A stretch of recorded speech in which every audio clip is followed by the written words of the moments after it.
Okay. बेटा आज का जो टॉपिक है उसमें कुछ पॉइंट्स लिखा रहा हूँ मैं, नोट डाउन करते चलिएगा। नोट्स शायद नहीं दे पाऊँ मैं क्योंकि नोट्स बहुत लेंदी हो जाएंगे। पॉइंट वाइज लिखवा दो ना। आज हम पढ़ने जा रहे हैं अबाउट जुडिशरी। ठीक है, जुडिशरी क्या होती है? ठीक है, जुडिशरी मतलब मेनली दो चीज़ें हैं। जुडिशरी मतलब होता है बेसिकली हम बात करेंगे कोर्ट्स, इंडिया में कितनी तरह के कोर्ट्स हैं। ठीक है, कोर्ट्स इन इंडिया के बारे में। और हम बात करेंगे साथ में जजेस के बारे में। जजेस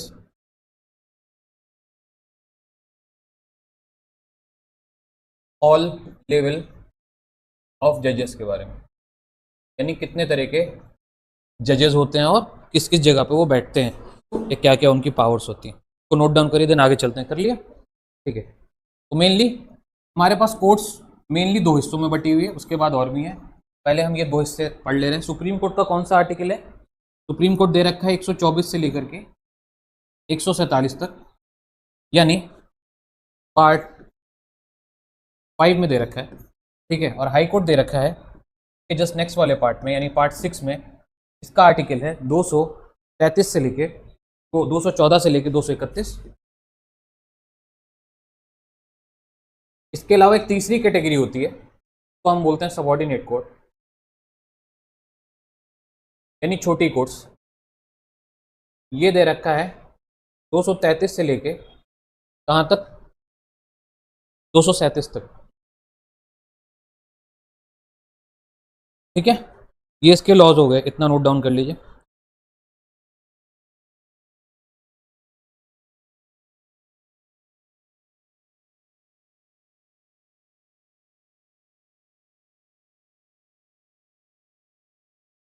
ओके, अब हम बात कर रहे हैं इसके आगे। आर्टिकल लॉज समझ गए? कौन कौन सी कोर्ट्स होती हैं? Supreme court, high court, subordinate court, और उसके बाद होती है हमारे पास सबऑर्डिनेट कोर्ट के अंदर बहुत सारी कोर्ट्स आती हैं, ऐसे फैमिली कोर्ट जो शादी वादी कराती हैं। ठीक है, सुप्रीम कोर्ट मेनली बड़े मैटर्स देखती हैं जो कि इंटरनेशनल या नेशनल लेवल के होते हैं। ठीक है, नेशनल लेवल के देखती है। हाई कोर्ट आपके स्टेट लेवल के कोई मैटर्स देखती है अपनी पर्टिकुलर स्टेट में। हाई कोर्ट्स कहाँ होती हैं? स्टेट में होती हैं। और सबऑर्डिनेट कोर्ट डिस्ट्रिक्ट के मैटर्स देखती हैं या फिर उसके भी नीचे, यानी उसके भी लोअर लेवल पे केसेस देखती हैं, जैसे फैमिली केसेस। उसके अलावा सबऑर्डिनेट कोर्ट में भी दो तरह की कोर्ट होती हैं। एक तो होती है बेसिकली डिस्ट्रिक्ट कोर्ट, जो डिस्ट्रिक्ट्स में होती है। ठीक है, और उसके बाद एक होती है मेट्रोपॉलिटन कोर्ट। मेट्रोपॉलिटन कोर्ट ये कहाँ होती है? मेट्रो सिटीज़ में, दिल्ली, इस तरह की जो सिटीज़ हैं, बेंगलोर, उनमें होती है। या हाँ ठीक है, अब मैं इसकी हायरार्की इसके बाद बना दूंगा। हायरार्की नोट डाउन कर लीजिए। कितना लिख लिया? ठीक है, ठीक है। तो हायरार्की इसी तरीके से टेबल ड्रॉ कर लीजिएगा, सिंपल सी। सुप्रीम कोर्ट है, ठीक है। अब उसके नीचे क्या होता है? हमने पढ़ा हाई कोर्ट होती है। हाई कोर्ट बेसिकली दो हिस्सों में डिवाइडेड है। ठीक है, दो से कौन से? एक तो मेट्रोपॉलिटन है, मेट्रोपॉलिटन, और दूसरी कौन सी है? दूसरी कहलाती है सबऑर्डिनेट में जो आती है उसको हम बोलते हैं district and sessions court. District और सेशन कोर्ट होती है, ये होती है कोर्ट। ये कौन सी होगी? मेट्रोपॉलिटन कोर्ट होगी, ये हाई कोर्ट होगी। ये हायरार्की है, यानी ये दोनों जो बराबर लेवल पे है। ये दिल्ली विल्ली में मिलेगी आपको, नॉर्मल जो शहर है अलीगढ़ उलीगढ़ में आपको ये वाली कोर्ट मिलेगी। इनमें भी फर्दर अगर हम जाएं तो होती है सिविल कोर्ट और क्रिमिनल कोर्ट। इसमें भी सेम ही होगा, civil and criminal court.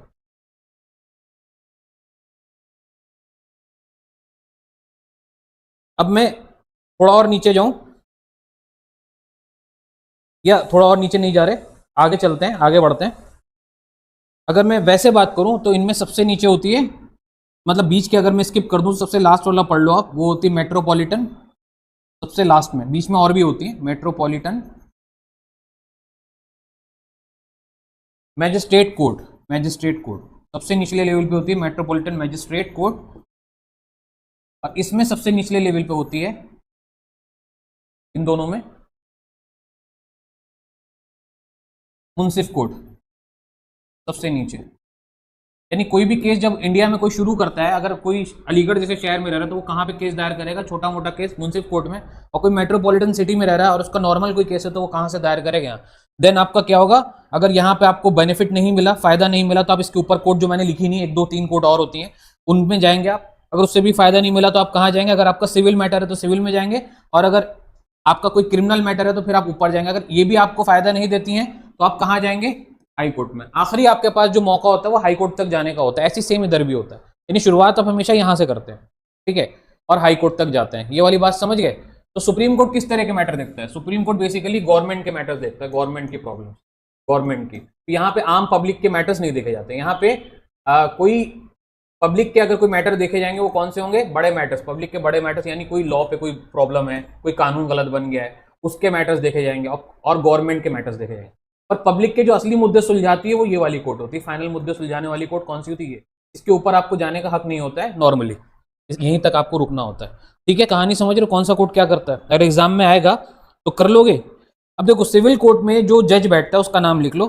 Civil court है, उसमें जो जज होता है उसका नाम होता है, में जो जज बैठता है इसका नाम होता है डिस्ट्रिक्ट जज, डीजे कहलाता है शॉर्ट में। यहां जो बैठता है उसको हम बोलते हैं डिस्ट्रिक्ट जज, ठीक है। और क्रिमिनल कोर्ट में जो जज बैठता है, यानी इस वाली में जो बैठता है उसे हम बोलते हैं सेशन जज, सेशन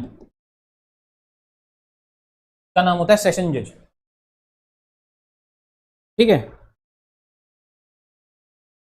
इसमें जो बैठता है, इसमें, इसे हम बोलते हैं, इसको मैं यहां लिख दे रहा हूं, जूनियर जज। में जो बैठता है मुंसिफ कोर्ट में उसे हम जूनियर जज बोलते हैं, या फिर जूनियर सिविल जज लिख लो।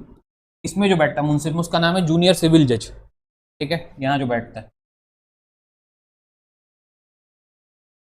इसमें जो बैठता है, इस वाले में, इसमें जो बैठता है जज, उसका नाम है, उसका नाम क्या होता है, metropolitan magistrate first class, I think, हाँ, metropolitan magistrate first class, magistrate होता है इसमें। तो इसमें जो जज होता है उसे मैजिस्ट्रेट बोलते हैं, मैजिस्ट्रेट फर्स्ट क्लास, पहली क्लास का, यानी इसके ऊपर अब प्रमोशन होगा तो ऊपर जाएगा। यहाँ जूनियर सिविल जज बैठता है, सबसे लोअर कोर्ट में सिविल जज बैठता है।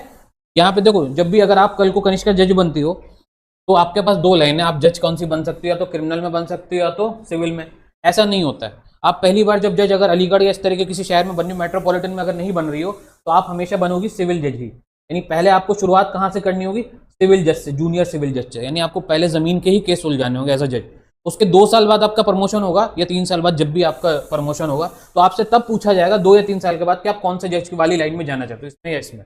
वहां पे आपको चॉइस दी जाती है, लेकिन आपको पहली बार में कोई चॉइस नहीं होती, आपको पहली बार में ये वाला जज बनना पड़ता है। तो यहाँ पे भी क्या है, यहाँ पे मेट्रोपॉलिटन में, लेकिन आप मैजिस्ट्रेट बन सकते हो सीधे। मैजिस्ट्रेट बेसिकली क्या है, मैजिस्ट्रेट वो बंदा होता है जो क्रिमिनल केसेस देखता है नॉर्मली। तो मेट्रोपॉलिटन में आप क्रिमिनल से शुरुआत कर सकते हो, पर अगर अलीगढ़ जैसा कोई शहर है, तो यहाँ पे आप शुरुआत हमेशा सिविल केस से करोगे। क्लियर हो गया, ज्यादा हौच पौच तो नहीं हो गया, समझ में आ रहा है, ठीक है, नोट डाउन कर लिया पूरा। अगर मैं पूछूं कि सबसे छोटी कोर्ट कौन सी है, उसका नाम क्या है, अगर एग्जाम में आता है तो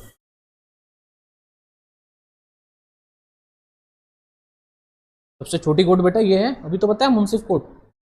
तुम तो अलीगढ़ में रह रहे हो, मैं पूछूं, अगर मैं पूछूं मेट्रोपॉलिटन में, खास तौर से बोलूंगा मेट्रोपॉलिटन, अगर क्वेश्चन में मेट्रोपॉलिटन दिया हुआ है तो आपकी सबसे छोटी कोर्ट हो जाएगी मेट्रोपॉलिटन वाली, ठीक है। लेकिन अगर मेट्रोपॉलिटन नहीं दिया, पूछ रहा छोटी कोर्ट कौन सी है, तो छोटी कोर्ट ये है, मुंसिफ कोर्ट है, ठीक है। दोनों कैसे आ जाएंगे बेटा, दोनों अलग अलग जगह पर है ना। अगर दोनों ऑप्शन आ जाते हैं तो उस केस में आपका क्वेश्चन अगर मैं लूं, ऐसा होगा नहीं, लेकिन अगर हुआ तो सबसे छोटी कोर्ट फिर भी यही होगी, मुंसिफ वाली ही होगी, ठीक है। क्लियर है, आगे चले। अब देखो एक पॉइंट लिखो जल्दी से, द कोर्ट ऑफ डिस्ट्रिक्ट जज is the highest civil court in a district.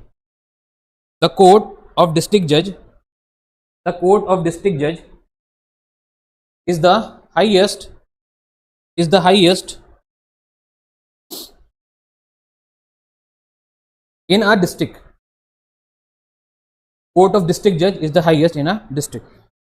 मैंने बताया अभी, मैंने फोटो भी बनाई थी, अगर मैं अंडू करके दिखाऊं आपको, ये देखो, डिस्ट्रिक्ट में जो डिस्ट्रिक्ट है, अलीगढ़ क्या है, अलीगढ़ क्या है, डिस्ट्रिक्ट है, ठीक है। अलीगढ़ क्या, अलीगढ़ एक डिस्ट्रिक्ट है, ठीक है। डिस्ट्रिक्ट में सबसे बड़ा जज कौन होता है, मैंने बताया, तो एक सेशन जज होता है और एक सिविल जज होता है। लेकिन अगर क्वेश्चन आ गया कि इन दोनों में बड़ा कौन, ये दोनों तो बराबर है ना एक दूसरे के, तो इनमें बड़ा कौन, तो इनमें बड़ा होता है ये वाला, ये सबसे बड़ा जो जज होता है अलीगढ़ में, अगर मैं बात करूं या जाए तो डिस्ट्रिक्ट जज होता है। इसकी पावर सबसे ज्यादा होती है। अब जब इसकी पावर ज्यादा है, ठीक है, जब इसकी पावर ज्यादा है तो उसको कुछ पावर मिली भी होगी। हम यहाँ पे बात कर रहे हैं कि जो डिस्ट्रिक्ट जज होता है, ठीक है, उसकी पावर कैसी होती है, वो civil and criminal, civil and criminal criminal cases, दोनों केसेस, बोथ केसेस देख सकता है। जो डिस्ट्रिक्ट जज है, जो कि सिविल का जज है, बेसिकली किसका जज है, प्रॉपर्टी, सिविल मतलब प्रॉपर्टी, लेकिन उसके पास ये पावर है, स्पेशल पावर, कि वो सिविल का केस तो देखेगा ही देखेगा, साथ में चाहे तो क्रिमिनल केस भी देख सकता है। जबकि बाकी जो जज हैं, जैसे सेशन जज है, सेशन जज मतलब होता है क्रिमिनल केस देखने वाला, सेशन जो मैंने लिखवाया था, तो सेशन जज सिर्फ क्रिमिनल ही केस देखेगा, पर ये जो है डिस्ट्रिक्ट जज, ये दोनों केस देख सकता है। हालांकि उसको देखना ये, पर उसकी चॉइस है, अगर वो चाहे तो ये भी केस देख सकता है, चाहे तो ये वाला केस बिल्कुल ना देखे, सिर्फ यही केस देखे, तो चॉइस दी जाती है, चाहे तो दोनों केस देखे। और सेशन जज के बराबर होता है, लेकिन उससे पावर में कहां ज्यादा है, पावर में यही ज्यादा है कि ये दोनों तरह के केस देख सकता है, और सेशन जज सिर्फ क्रिमिनल केस देखता है।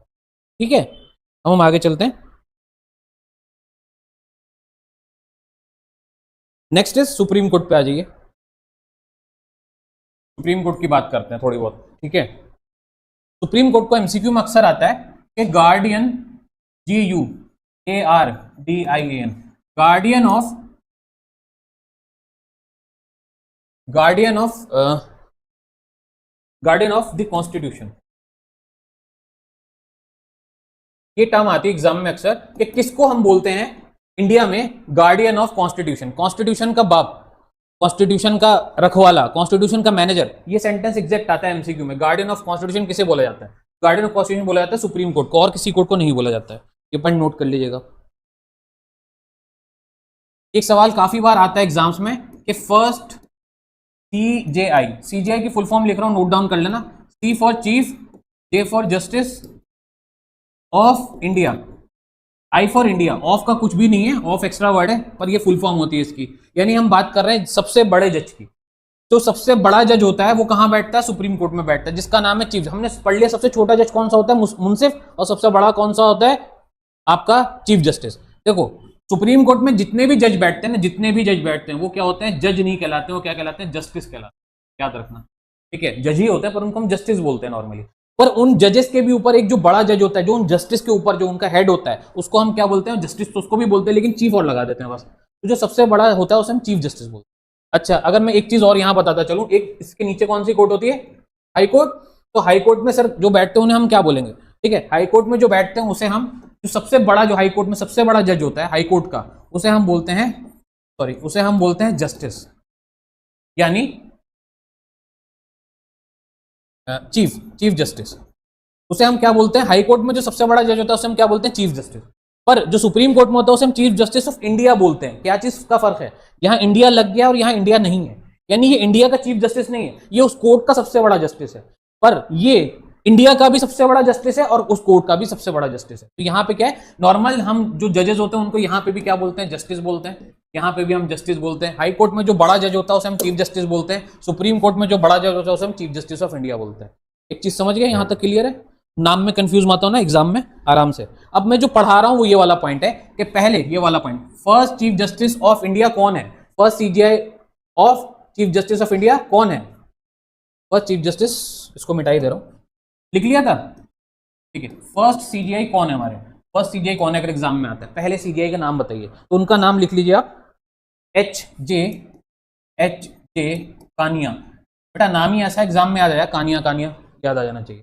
आइए, उसके बाद दूसरा पॉइंट हम बता रहे हैं कौन इस्लाम कि फर्स्ट वुमेन चीफ जस्टिस कौन है हमारी, फर्स्ट वुमेन, ये काफी बार आता है, फर्स्ट वुमेन जज, और हो सकता है कि इस बार भी आ जाए, काफी कॉमन क्वेश्चन है, काफी बार एमयू पूछता है फर्स्ट वुमेन जज के बारे में। तो कौन है, वेरी गुड, फातिमा बीबी, फातिमा बीबी। और ये सिर्फ यहां की नहीं, पूरे एशिया की, इनका एक बात और लिख लेना, फर्स्ट वुमेन इन एशिया, कहां पे, पूरे एशिया में, पूरे एशिया में पहली वुमेन चीफ जस्टिस हैं, मतलब पहली वुमेन, ठीक है, जज हैं या जस्टिस बोल दूं मैं, फर्स्ट वुमेन जस्टिस या फर्स्ट वुमेन जज कौन है, फातिमा बीवी है। और सिर्फ इंडिया की नहीं, पूरे एशिया में जितनी भी कंट्रीज में पहली लड़की हैं ये जो कि जस्टिस बनी थी। कहां की, हम कहां की बात कर रहे हैं, सुप्रीम कोर्ट वाला टॉपिक पढ़ा रहा हूं मैं आपको। दो क्वेश्चन मैंने बता दिया, एक तो H.J. कानिया वाला आता है, पहले CJI कौन है, दूसरा आता है कि पहली वुमेन CJI कौन है, ठीक है, औरत कौन है, ठीक है। उसके बाद आता है प्रेजेंट चीफ जस्टिस कौन है आजकल, प्रेजेंट आजकल कौन चल रहे हैं? President CJI, chief justice of India, अभी कौन चल रहे हैं और उनका नंबर क्या है? नंबर मुझे सही से याद नहीं, आप लोग क्रॉस चेक कर लेना। आई थिंक 52 है, या तो 51 या 52 ही होंगे, देख लेना एक बार। नंबर तो पूछेगा नहीं एग्जाम में, मैंने बता दिया। यानी जो पहले थे उसके बाद 50-51 लोग और आए और उसके बाद जाकर के ये 52 नंबर। अच्छा, ये कौन से नंबर पे थी? आई थिंक इनका भी चेक कर लेना आप लोग, मैंने इसको रिवाइज करना भूल गया हूं मैं। ये शायद 7th नंबर की थी, मतलब पहले ही तो ये थे, तो इनका क्या नंबर था? वैसे नॉर्मली इनका 7th था आई थिंक, और वुमेन में पहली ये थी। ठीक है, इसको चेक कर लेना, इसको एक बार चेक कर लेना खुद से, मुझे भी बताना। ठीक है, मुझे याद आ रहा है, मैंने कुछ दिन पहले पढ़ाया था, कंफ्यूज हो रहा हूं मैं। उसके बाद ये कि अभी कौन चल रहा है, अभी का नाम क्या है? कौन है अभी का CGI? Chief justice of India के बारे में सुना है? कौन है? संजीव, संजीव साहब हैं। पूरा नाम बताओ। संजीव खन्ना, राजेश खन्ना हीरो था, एग्जाम में याद करना है तो खन्ना याद रखना। ठीक है, खन्ना बड़ा सिंपल नाम है, बहुत कॉमन नाम है, संजीव। संजीव खन्ना साहब हमारे अभी के सीजीआई चल रहे हैं। ठीक है, अब एक सवाल ये भी आ सकता है कि इनसे पहले कौन थे? इनसे जस्ट प्रीवियस, इनसे जस्ट पहले कौन थे? इनके प्रीवियस, ठीक है, जस्ट इनसे पहले, ठीक है, वो थे डी.वाई. चंद्रचूड़। डी.वाई. चंद्रचूड़। इससे पहले मैंने हायरार्की पढ़ाई तुम्हारे आने से पहले, कोर्ट्स की हायरार्की, और उसमें कौन से कोर्ट में कौन सा जज होता है, ठीक है, उसका नाम, मेट्रोपॉलिटन में कौन कौन से जज होते हैं और क्या, इस वीडियो को देख लेना। उसके बाद सबसे इंपॉर्टेंट और सबसे सिंपल सवाल जो आप सभी जानते हो, बेटा सुप्रीम कोर्ट है कहां पे इस टाइम? दिल्ली या न्यू दिल्ली? जस्ट कंफर्म में। अगर ऑप्शन में दिल्ली न्यू दिल्ली दोनों रहा तो क्या आंसर होगा? और अगर न्यू दिल्ली नहीं रहा ऑप्शन तो दिल्ली होगा। और अगर दे दिया कि भाई एनसीटी ऑफ दिल्ली, नेशनल, या NUT, national union territory of Delhi, अगर ये वाला ऑप्शन दिया और कोई नॉर्मल दिल्ली नहीं दिया तो फिर ये जो जिसमें दिल्ली दिख जाएगा ना आपको, और खास तौर से न्यू दिल्ली, वो वाला आपका आंसर होगा। ठीक है, कंफ्यूज मत होना, ये लिखवाने की जरूरत नहीं। अभी अगर एग्जाम में आता है कि सुप्रीम कोर्ट की सीट कहां पर है, इसका आंसर क्या होगा? सीट कहां पर है सुप्रीम कोर्ट की? हाँ, सीट मतलब भी वही हो गया, कहां पर है ना, सीट से मत कंफ्यूज है। सर ने बताया नहीं कुर्सी कहां पर है, कुर्सी मतलब कहां पे जज साहब बैठ रहे हैं हमारे। ठीक है, ओके, नेक्स्ट इस सीजीआई को अपॉइंट कौन करता है? ठीक है, सीजीआई को अपॉइंट कौन करता है? सीजीआई को अपॉइंट करता है, ठीक है, प्रेसिडेंट। सिर्फ एमसीक्यू के हिसाब से ही क्वेश्चन बता रहा हूं मैं आपको, ज्यादा डिटेल में नहीं जा रहा, क्योंकि इसमें से एक आध क्वेश्चन रहेगा, ज्यादा नहीं रहेगा, जो आते हैं एग्जैक्टली वही सारी। उसके बाद थोड़ा सा हम हिस्टोरिकल बात कर लें हल्की सी। ठीक है, हिस्टोरिकल बात कर लें। लिख लिया था, नहीं लिखा था? हिस्टोरिकल बात में क्या है, इसकी शुरुआत कहां से हुई? तो भाई रेगुलेटिंग एक्ट था, रेगुलेटिंग एक्ट था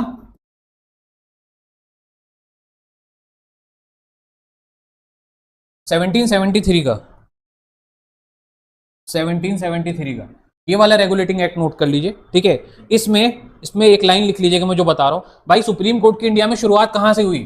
ठीक है, तो सुप्रीम कोर्ट की शुरुआत हुई है यहां से, सुप्रीम कोर्ट का ओरिजिन यहां से हम ट्रेस कर सकते हैं। सुप्रीम कोर्ट का ओरिजिन, शुरुआत हुई है इस वाले एक्ट से, इस वाले कानून से। ये कानून कब का बेटा, ईयर पढ़ रहे हो?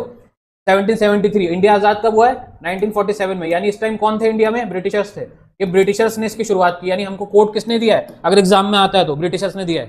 ठीक है, ये बात है। अब क्या है इसमें, लिख लो एक लाइन, सुप्रीम कोर्ट ऑफ जुडिकेटर।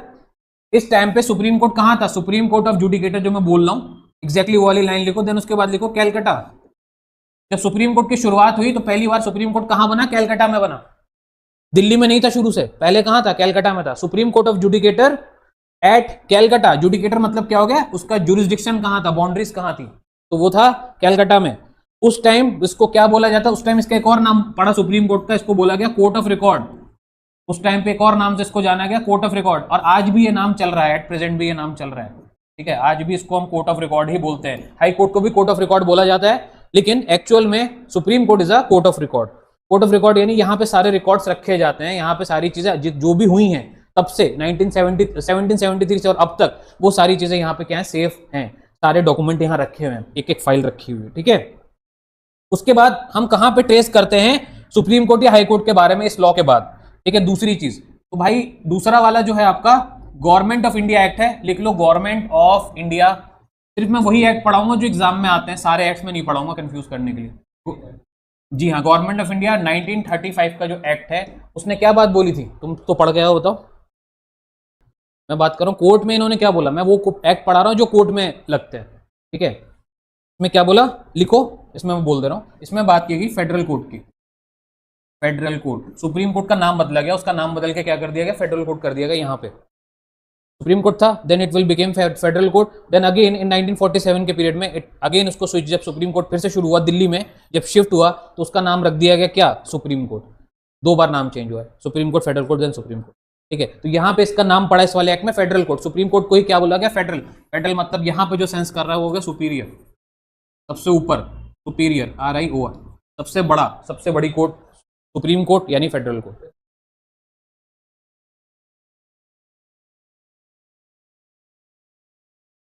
जी हाँ, जुडिशरी भी फेडरल बॉडी है, जो सबसे ऊपर होगी वो फेडरल बॉडी होती है। ऑप्शन में और क्या कहते हैं ये तो बताओ।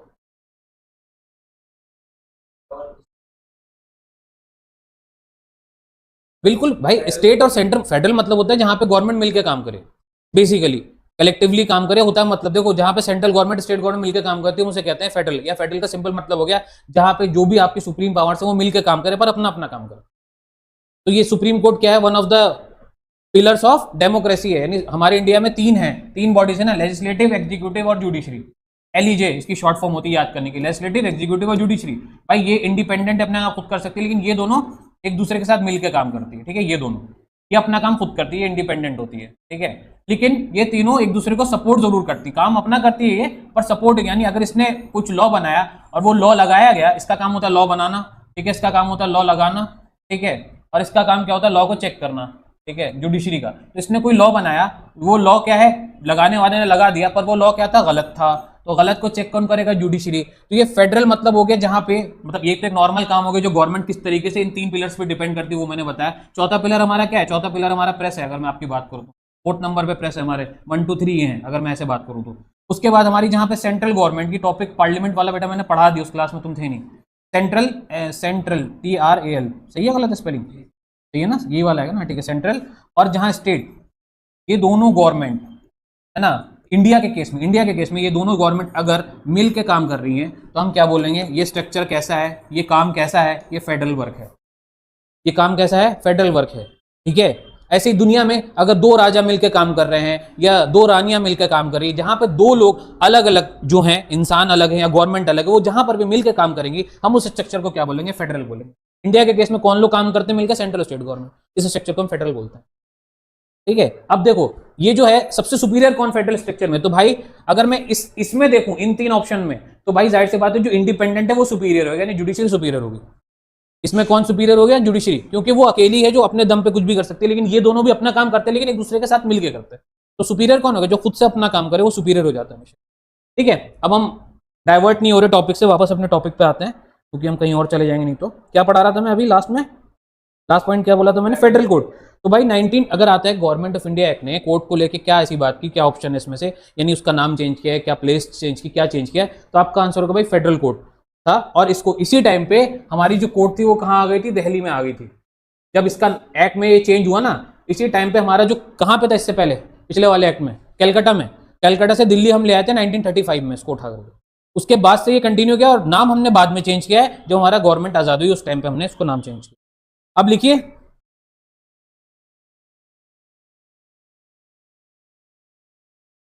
एक पॉइंट लिखिए बेटा as it is, please note down करिएगा। आफ्टर इंडिपेंडेंस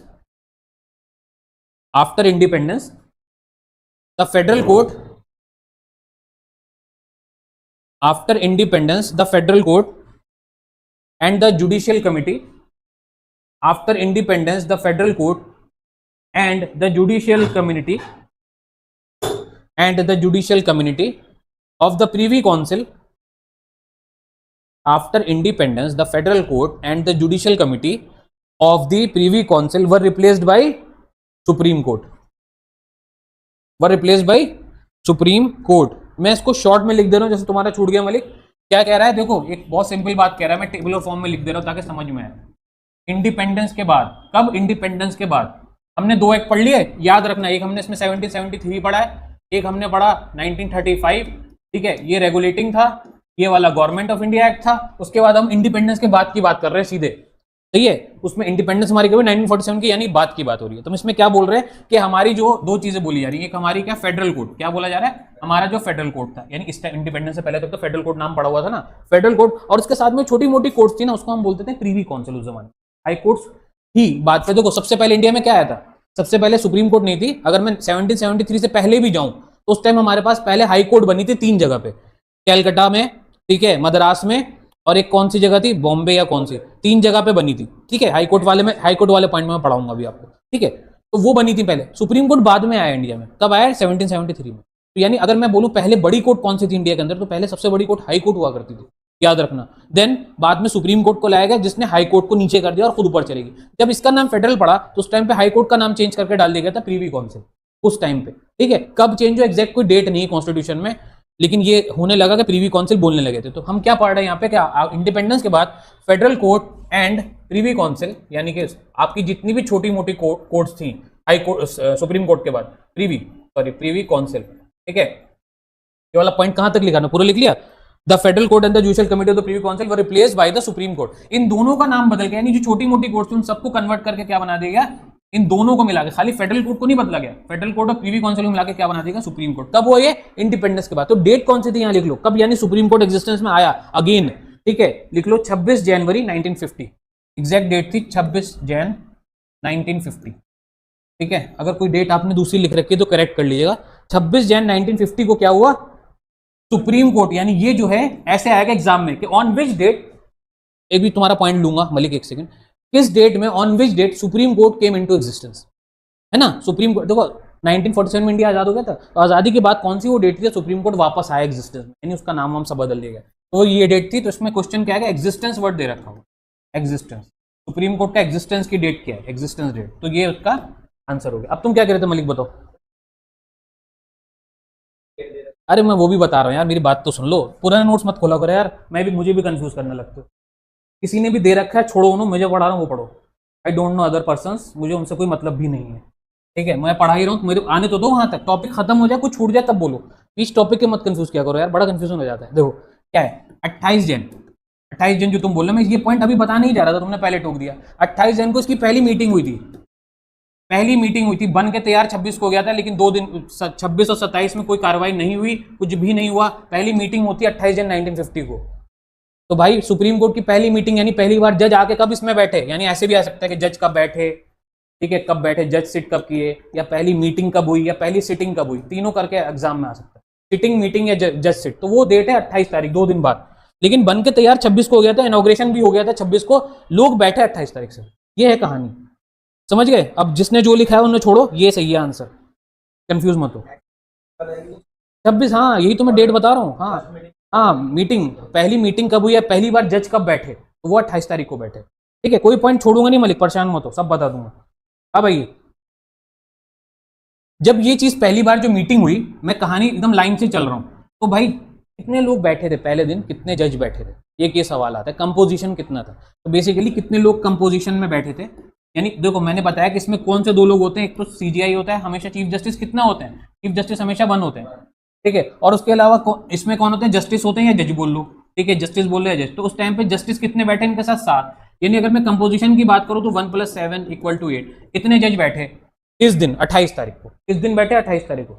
अगर पूछता है कि कितने, एग्जाम में अगर आता है कि कितने जस्टिस बैठे, कितने जस्टिस बैठे, तो बेटा तो भी आंसर आपका 8 ही होगा, क्योंकि सीजीआई भी जस्टिस ही है, सीजीआई भी तो जस्टिस ही है। ये थोड़ी बोल रहा है कि चीफ जस्टिस के। अब दूसरा क्वेश्चन क्या है कि सर अगर ये पूछा कि चीफ जस्टिस को छोड़ के, सीजीआई को छोड़ के कितने जस्टिस बैठे, तो आंसर होगा 7। लेकिन अगर नॉर्मल पूछा कि कितने जस्टिस बैठे, तो आंसर होगा 8, ठीक है। कितने चीफ जस्टिस ऑफ इंडिया बैठे थे, तो हमेशा से आज तक एक ही चीफ जस्टिस ऑफ इंडिया बैठे हैं। और कंपोजिशन कितना, अगर कंपोजिशन पूछता है कि टोटल कितने थे, कंपोजिशन मतलब एक ऐसे भी दे सकता है, कंपोजिशन कहते हैं एग्जाम में क्या दे देगा, एमसीक्यू में टोटल कितने थे, टोटल कितने थे, 8 थे, 7 + 1 8 थे। तो कैसे भी घुमा दे क्वेश्चन, मैंने हर तरीके से आपको बता दिया, और यहीं से घुमाता है बार बार, यहाँ घुमाएगा इस डेट में, यहाँ घुमाएगा। अब जैसे ये थोड़ा सा कंफ्यूज थे, ये लगा के आते 28, अगर क्वेश्चन होता है ये वाला एग्जिस्टेंस वाला, ठीक है, यहाँ ये गड़बड़ा जाते बिल्कुल, ठीक है। अब आइए, आप तो नहीं गड़बड़ाओगी, ठीक है, इसलिए सुनी सुनाई को छोड़ो, नशे से सुना रहे वो सुनो, ठीक है। क्या कह रहा हूं मैं, चलो कंपेयर करना अच्छी बात है, पर क्लास के बाद जाके करो, मतलब कंफ्यूजन होता है क्लास के बीच में नोट्स खोलने से, तुम्हें कंफ्यूजन होगा, मुझे कुछ नहीं, मैं तुम्हें समझा दूंगा 2 मिनट लगेगा, ठीक है। आज आगे चलें। अब देखो एट प्रेजेंट एक सवाल आता है कि अभी कितनी स्ट्रेंथ है, एट प्रेजेंट कितनी स्ट्रेंथ है, at present how many strength, अभी कितनी स्ट्रेंथ है। क्या मैंने स्ट्रेंथ मतलब, देखो एक चीज और आ सकता है वर्ड, कंपोजिशन, टोटल, या फिर स्ट्रेंथ भी आ सकती है, यानी यहाँ पे ये भी आ सकता है कंपोजिशन अभी क्या है, अभी कितने जजेस बैठे। अभी का मेरा मतलब है एट प्रेजेंट, मतलब 2025 की बात कर रहा हूं मैं, अगर पूछता है 2024 तो वो भी इसमें आ जाएगा, अगर पूछता है 2023 तो वो भी, यानी ये 3 डेट अगर आती हैं तो तीनों का आंसर एक ही होने वाला है। ईयर 3 बदल देगा तो भी 2022 में अलग था, ठीक है, 2022 का अलग था, वो पूछेगा भी नहीं अब क्योंकि टाइम हो गया। अब पूछेगा 2023 से। अगर 2023 से पीछे का पूछता है 2022 से और उसके पीछे का 2019 से लेकर 2022 का, तो आंसर होगा 31। एक चीज दिमाग में डाल लो, इस पीरियड में कितने जजेस बैठ रहे थे? 31 बैठ रहे थे। यानी अगर मैं कंपोजिशन खोलूं तो 30 जजेस थे और एक चीफ जस्टिस था। सही है, मैं आपको डेट वाइज भी बता दे रहा हूं। अगर पूछते हैं 23, 24, 25 में कितने थे, तो भाई आपका आंसर 34 होगा, यानी 33 जजेस plus 1 chief justice of India. ठीक है, अगर यही क्वेश्चन पूछते हैं कि खाली चीफ जस्टिस को हटा के कितने जजेस थे, देन आपका आंसर होगा 33। मिस्टेक नहीं करनी। और ये क्वेश्चन काफी बार आता है विद गलत आंसर एंड विद गलत ऑप्शन। हर साल गलत ऑप्शन और गलत आंसर के साथ आता है, और हर साल ये क्वेश्चन क्लेम होता है, यूनिवर्सिटी वाले इसको सही करके सही आंसर देते हैं, क्योंकि 2019-18 वाला पेपर बार बार वो उठा के छाप देते हैं, वही ऑप्शन छाप देते हैं, हमेशा मिस्टेक करते हैं। 2023 में क्वेश्चन है, 2021 में क्वेश्चन है, 2018 में क्वेश्चन है, 2015 में रटा हुआ है। 2015 से लेकर 2024 तक यानी 9 साल में 4 बार ये क्वेश्चन आ चुका, 4 टाइम्स, और 4 टाइम्स इसका आंसर 31 दे रखा था। ठीक है, जो कि गलत हो जाएगा अगर आपके 2023 में भी इसका आंसर 31 दे रखा था, पर मैंने अभी बताया कि 2023 में तो ये 34 हो गए थे, तो वहां ये गलत हो गया था, उन्होंने अपडेट नहीं किया था इसका आंसर, कॉपी पेस्ट कर दिया था उठा करके पुराना वाला PYQ से। पिछली बार भी क्लेम करवाया बच्चों से, मैंने खुद करवाया क्लेम, मैंने ही पेपर सॉल्व किया आके अगले दिन क्लेम करवाया कि बेटा इसका आंसर गलत है, क्लेम करवा।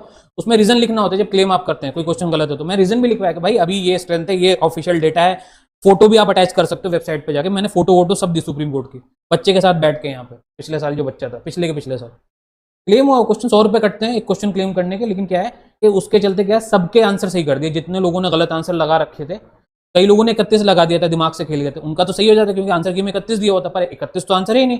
कुछ बच्चे 32 लगा गए थे क्योंकि मैंने पढ़ाया तो उनको 34। अब बच्चों ने कहा 31 तो होगा नहीं, सर ने 34 पढ़ाया तो यानी कि 32 आंसर होगा, इसका मतलब ये गेस करा है, और 32 लगाया है, तो भाई मैं अपने बच्चों को गलत कैसे होने दूं? मैंने क्लेम करवा दिया क्वेश्चन। और क्लेम मैंने क्योंकि पॉलिटी का तो एक एक क्वेश्चन मुझे कहां से पता है, बुक में कहां से किधर से दिया है, एक एक क्वेश्चन कौन सी किताब से उठाया मैं ये बता सकता हूँ, इतना ज्यादा पढ़ा हुआ है मेरा पॉलिटी। ठीक है, मैं वही पढ़ता ही दिन भर ही वही पढ़ता रहता हूँ, तो मुझे पता रहता है। तो मैंने पेज नंबर, इस बुक का नंबर, पेज नंबर, हर चीज की फोटो लगा करके भेज दी। अब कैसे नहीं क्लेम करेंगे? उन्होंने करा, और क्या करा उसके तो वैल में क्या कि सब कुछ बच्चों को नंबर देने में क्या किया उन्होंने, वो क्वेश्चन ही कैंसिल कर दिया। क्वेश्चन कैंसिल जब होता है तो क्या होता है, मार्क्स सबके एक एक बढ़ जाते हैं ऑटोमेटिक। तो जिसने गलत किया, जिसने सही किया, सबके एक नंबर बढ़ गए। ये होता है, ऐसे ही नहीं। उस साल 6 क्वेश्चन गलत थे 2023 में, इंग्लिश के 3 क्वेश्चन गलत थे। ठीक है, एट और इन वाला, एट और एम वाला एक ऑप्शन गलत था, वो सही करवाया था मैंने। मतलब 6 क्वेश्चन, 600 रुपये मैंने अपने पॉकेट से देके क्लेम करा। किसी और ने कराया मुझे नहीं पता, मैंने तो क्लेम करा था, और मेरा वाला एक्सेप्ट भी होता। मुझे लॉ फैकल्टी में बुलाया भी था, और प्रोफेसर ने पूछा भी था कि यार तुम्हें बड़ी प्रॉब्लम है, तुम ये क्वेश्चन सही करा रहे हो, लाइव में बोलने वाली चीज। मुझे बुला के बोला था कि तुम क्यों क्वेश्चन सही करा रहे हो यार, हम लोग का काम बढ़ जा रहा है, क्योंकि उन्हें फिर से रीचेक करना पड़ता है सब कुछ। तो उन लोगों ने बुला के टोका भी था मुझे, समझ रहे हो? तो ये चीज आप समझिए कैसे सॉल्व करोगे। ठीक है, और अगर आप सही हो तो क्लेम करो, डरो मत। ये तो मैं मौजूद हूँ, मुझे बताओ। तो अभी कितने स्टैंड थे? 34। अब आ जाओ आगे बढ़ते हैं। अभी मैंने बताया कि भाई सुप्रीम कोर्ट कौन से पार्ट में दिया हुआ है, स्टार्टिंग में पढ़ा है मैंने 5 में, और हाई कोर्ट कहाँ दिया हुआ है? 6 में। सबऑर्डिनेट कोर्ट कहाँ दिया हुआ है? वो भी 6 में। ठीक है, मैं जरा सा अंडू मारता हूँ जो मैंने अभी पढ़ाया है, नहीं चला गया, मिट गया। तो भाई सबऑर्डिनेट कोर्ट का जो मैंने चार्ट बनवाया था कनिष्क का, उसमें मैंने पार्ट नहीं लिखवाया था एकदम स्टार्टिंग में। हाई कोर्ट मैंने पार्ट 6 लिखवाया था, सुप्रीम पहली दूसरी लाइन में देखो, सुप्रीम कोर्ट मैंने पार्ट 5 लिखवाया था। सबऑर्डिनेट कोर्ट का आर्टिकल 233 से 237 है, ये भी लिखवाया मैंने। 37 है, 38 है, 37 है। उसमें चैप्टर लिख लो, यानी पार्ट नंबर उसका भी 6 है, सबऑर्डिनेट कोर्ट का भी। ठीक है, अब हम आगे चलते हैं। कौन कौन से आर्टिकल हैं सुप्रीम कोर्ट के? 124 से लेके 147। सही है, ये मेन आर्टिकल है, 124 से 147। ओके,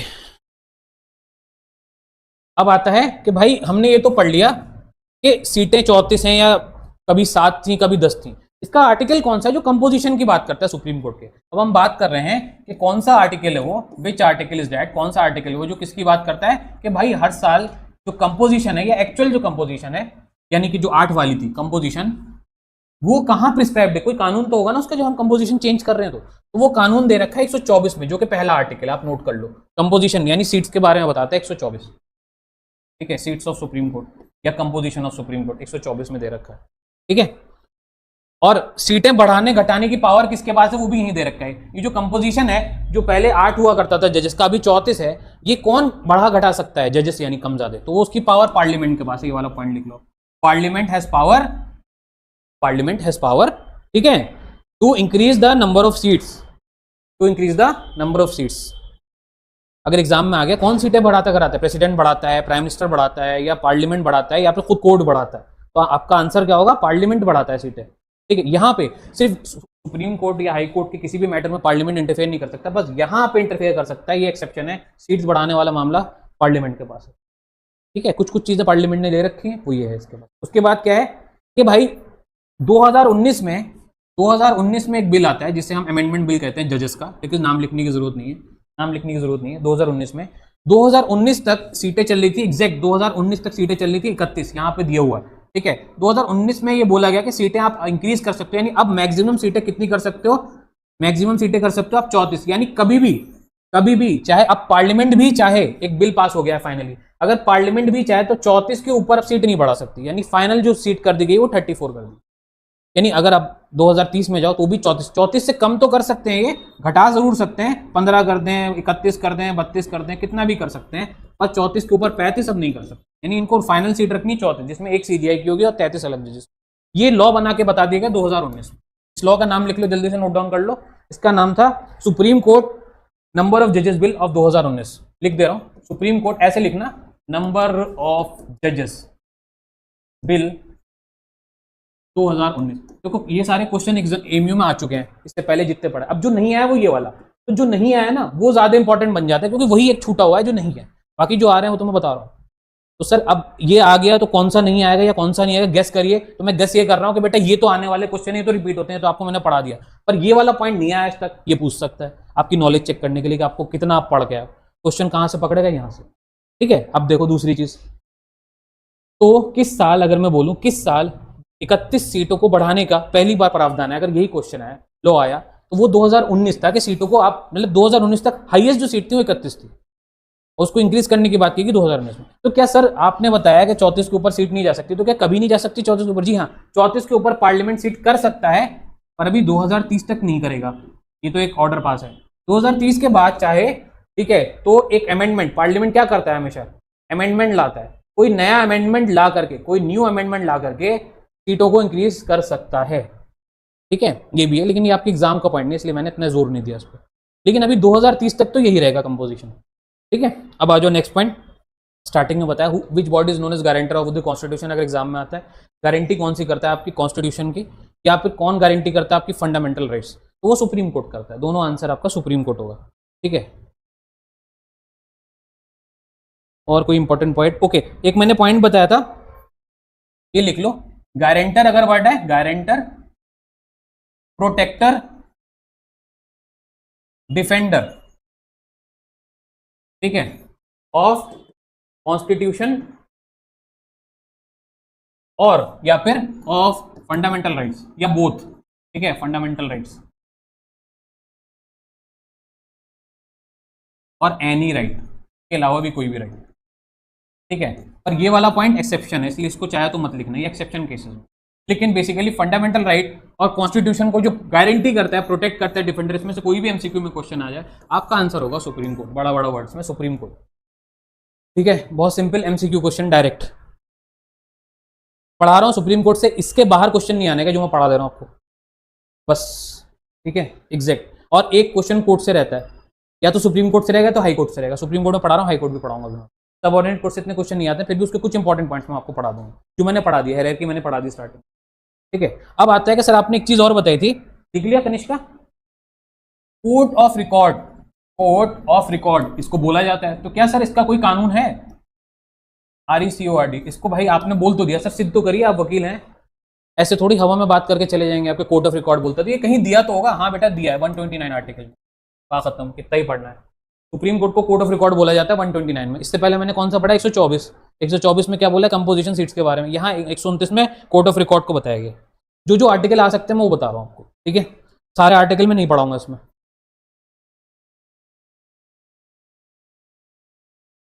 भाई फंक्शंस क्या है सुप्रीम कोर्ट के, क्या काम करता है सर, आपने बताया नॉर्मल केसेस नहीं देखता है लोगों के, वो तो क्या देखता है फिर वो, मैंने एक नॉर्मल बात बताई कि गवर्नमेंट के केसेस देखता है, ठीक है, और जो केस उसको रेफर किए गए हैं वो देखता है नॉर्मली। तो इसको लिख लो जल्दी से पॉइंट्स में, मैं लिख दे रहा हूँ, कुछ फंक्शंस लिख लो समझने के लिए सुप्रीम कोर्ट क्या क्या करता है, कुछ इंपॉर्टेंट फंक्शंस, ठीक है। में पहला फंक्शन है, पहला फंक्शन क्या लिखा हूं मैं आपको, इंग्लिश बहुत अच्छी चीज है, उसमें आप कोई भी वर्ड यूज कर सकते हो। नया कंफ्यूजन हो रहा है तो just change the word. T H hierarchy नहीं, हियर, सुनना, सुनना, कान से सुनने हो ना तुम, हियर कर रहे हो, आवाज सुन रहे हो, उसका पूछ रहा हूँ मैं, हायरार्की थोड़ी पूछ रहा हूँ, फुल फॉर्म नहीं यार, स्पेलिंग पूछ रहा था। HEAR मैं हटा ही दे रहा हूँ, मुझे कंफ्यूजन है, ठीक है, मैं उसकी जगह वर्ड यूज कर ले रहा हूँ नया। टेकअप, यार इंग्लिश इतनी बड़ी है, कब काम आएगी। टेकअप, ठीक है, ये लिख लो, take up appeals against, take up appeals against. असल में मैं शॉर्ट में तुम लोग को पढ़ा रहा हूँ, इसलिए मैं नोट्स कन्वर्ट कर रहा हूँ दिमाग में शॉर्ट करने के लिए, तो वर्ड्स ना कंफ्यूजन हो जा रहे हैं, वरना मेरे पास जो है नोट्स वो 8-10 पेज का है सुप्रीम कोर्ट का। नॉर्मली मैं उसको रेगुलर कोर्स में देता हूँ ताकि बच्चों को टाइम होता है एक्सप्लेन करने का, अभी तुम लोग के पास टाइम कम है तो मैं इसको शॉर्ट में पढ़ा रहा हूँ, सिर्फ इंपॉर्टेंट पॉइंट्स जो एग्जाम में आते हैं कन्वर्ट करके, इसलिए मुझे वर्ड कन्वर्ट करने में टाइम लग रहा है। टेकअप अपील्स अगेंस्ट, क्या वर्ड यूज करूँ, डिसीजन की जगह ज़्यादा अच्छा वर्ड है वर्डिक्ट, डिसीजन की जगह हम वर्डिक्ट यूज कर सकते हैं। Take up appeals against verdict of high court, ये लो, ये सही है, आप लिख लो उसको।